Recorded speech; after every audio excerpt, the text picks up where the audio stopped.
Hey folks, today we'll be covering the main characteristics of decision trees, variations of decision trees, and differences versus linear models. Let's dive in! A decision tree is a flowchart-like structure used for making predictions. Let's break down its key components. Each internal node represents a test on an attribute, like whether a customer's age is greater than 50. Each branch represents the outcome of that test. And each leaf node represents the final prediction, either a class label or a continuous value. A decision node, also called an internal node, splits the data into two or more branches based on a condition. A leaf node, or terminal node, is the final output. It doesn't split further and contains the class label or predicted value. A branch, or edge, is a connection between nodes that represents the outcome of the test at a decision node. Similar to linear models, trees can be categorized into classification and regression. Let's go through an example of each. Let's start with a classification example. Consider a dataset containing information about individuals, including their age, income, and whether they own a house. We want to predict whether they will buy a car. Here's our dataset with 7 observations. Each row has an age, income level, house ownership status, and whether that person bought a car. Now let's build a decision tree from this data. Note that the splits don't have to use the same feature and that there are many ways to build the decision tree. Different levels of the tree can also use different features to make the best split at each node. The first split is based on the income feature, separating into high, medium, and low groups. If the income is high, the next split is based on age. If the age is 30 or less, we predict that they will not buy a car. If the age is greater than 30, we predict that they will buy a car. If the income is medium, the next split is based on house ownership. If they own a house, we predict that they will buy a car. If they do not own a house, we predict that they will not buy a car. If the income is low, the split is again on house ownership. But in this case, we predict that they will not buy a car, regardless of whether they own a house. Regression trees are a type of decision tree used for predicting continuous outcomes. Unlike classification trees, which predict categorical outcomes, regression trees predict numerical values. Consider a dataset with information about houses, including their size in square feet and number of bedrooms. We aim to predict the house price. Let's build a regression tree from this data. The first split is based on the size of the house. If the size is less than or equal to 2,000 square feet, we go left. Otherwise, we go right. On the left side, the next split is based on the number of bedrooms. If bedrooms is 3.5 or fewer, the predicted price is $325,000, which is the mean of 300 and 350,000. Otherwise, the predicted price is $400,000. On the right side, the split is also based on bedrooms. If 4.5 or fewer, the predicted price is $450,000. If more than 4.5, the predicted price is $500,000. Notice that the leaf node predictions are the mean response values of the training observations that fall into each region. Now that we understand the basic form, let's look at the steps to build a regression tree. To build a regression tree from a 2D plot, we follow 2 main steps. Step 1. Divide the predictor space of x1, x2 through xp into j distinct regions R1, R2 through Rj. Step 2. For every observation within region Rj, the regression tree predicts the mean of the response values for the training observations in that region. Consider a dataset with observations and 2 features, x1 and x2. Here's a scatter plot of the data. We first split on x1 at 3.33. All points to the left of this line fall into region R1. For the remaining points, where x1 is greater than or equal to 3.33, we split on x2 at 5.0. Points below this line fall into region R2, and points above fall into region R3.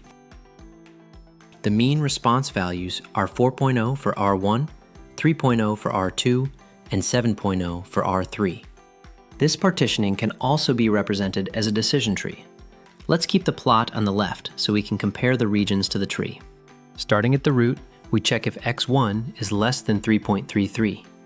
This is the vertical split line on the plot.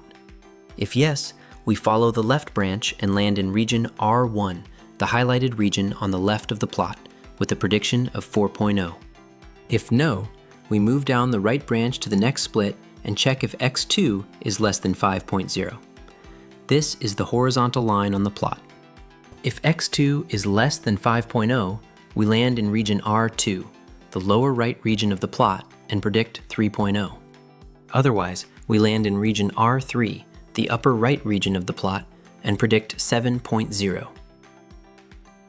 The goal in building a regression tree is to select the regions, or boxes, that minimize the residual sum of squares, or RSS. The RSS is given by this formula.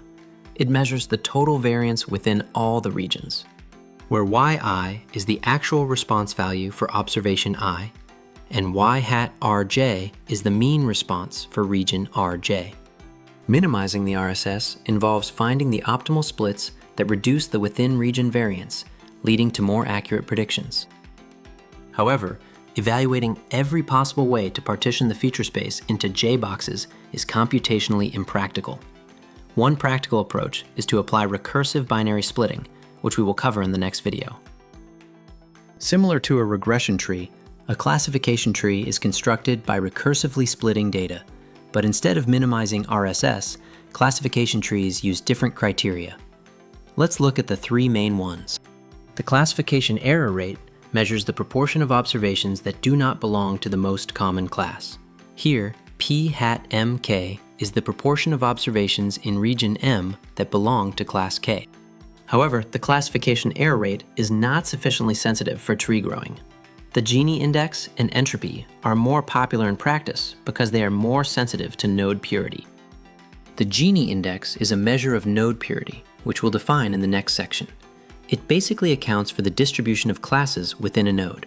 A lower Gini index indicates a purer node, where one class predominates, while a higher Gini index suggests a more mixed node, with more evenly distributed classes. Entropy, also called cross entropy, ranges from 0 for a pure node to higher values indicating greater impurity. The Gini index and entropy are numerically quite similar in practice. One important note: since the source material does not specify the base, we assume log refers to the natural log as presented in the SOA solutions. Log base 2 is another common base used in practical applications. Node purity refers to how homogeneous the observations within a node are regarding their response value. Let's look at an example that illustrates why purity matters even when the predicted class stays the same. Consider this classification tree. Starting from the root, we split on feature 1, then feature 2, and then feature 3. Notice something interesting here. The split at feature 3 results in two terminal nodes that both predict yes. At first glance, this split may seem unnecessary since both children give the same answer. But this split is still performed because it increases node purity. Even if a split does not reduce the classification error, it can still improve the Gini index and the entropy. These measures are more sensitive to the class distribution within each node. Now let's compare decision trees to linear models. Each has its strengths and weaknesses, and the choice between them depends on the nature of the data. Linear regression models take the form f of x equals beta 0 plus the sum of xj times beta j. Regression trees use a different model. F of x equals the sum of constants cm times an indicator function for each region Rm. Linear regression works well when the relationship between features and the response is approximately linear. Shocker, I know. Regression trees perform better for highly nonlinear and complex relationships. The relative performance can be evaluated using cross-validation or a validation set approach. Decision trees have several advantages. They are easy to explain, even simpler than linear regression. They mirror human decision-making. They can be displayed graphically and interpreted by non-experts. And they handle qualitative predictors without needing dummy variables. However, trees also have disadvantages. They generally have lower predictive accuracy compared to other methods. And they can be very non-robust, meaning small changes in the data can lead to significant changes in the final tree structure. To address these limitations, Ensemble methods like bagging, random forest, and boosting can be used to enhance the predictive performance of trees. We will cover these in upcoming videos. Thanks for watching. For a comprehensive written course, hundreds of practice problems, progress tracking, and AI-assisted tools, visit the Actuarial Nexus. See you in the next lesson.